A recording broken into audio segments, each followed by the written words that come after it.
ভোরের দিকে হালকা থেকে মাঝারি কুয়াশা থাকতে পারে। বেলা বাড়ার সাথে সাথে আকাশ পরিষ্কার ও রৌদ্রোজ্জ্বল থাকবে। উত্তরাঞ্চল ও নদী অববাহিকায় রাতের তাপমাত্রা কিছুটা কম থাকতে পারে। বৃষ্টিপাতের সম্ভাবনা একেবারেই নেই বললেই চলে। বাতাসে আর্দ্রতার পরিমাণ ৩৩% থেকে ৪৪-এর মধ্যে ওঠানামা করবে। বোরো ধান চারা রোপণের পর জমিতে সব সময় ২ থেকে ৩ ইঞ্চি পানি ধরে রাখুন। ব্লাইট বা পচন রোগ দমনে অনুমোদিত ছত্রাকনাশক স্প্রে করুন। ধানের কুশি আসা শুরু হলে ইউরিয়া সারের শেষ কিস্তি উপরিপ্রয়োগ করুন। আম ও লিচু মুকুল আসার এই সময়ে হপার পোকার আক্রমণ রোধে কীটনাশক ব্যবহার করুন। মুকুল যেন ঝরে না যায় সেজন্য বিকেলের দিকে হালকা সেচ দিতে পারেন।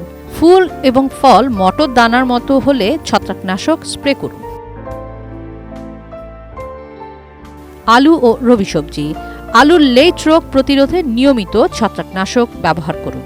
সবজি খেতে মাটির আর্দ্রতা বুঝে বিকেলের দিকে হালকা সেচ দিন। জাপ পোকার উপদ্রব রোধে সাবান পানি বা জৈব বালাইনাশক প্রয়োগ করুন।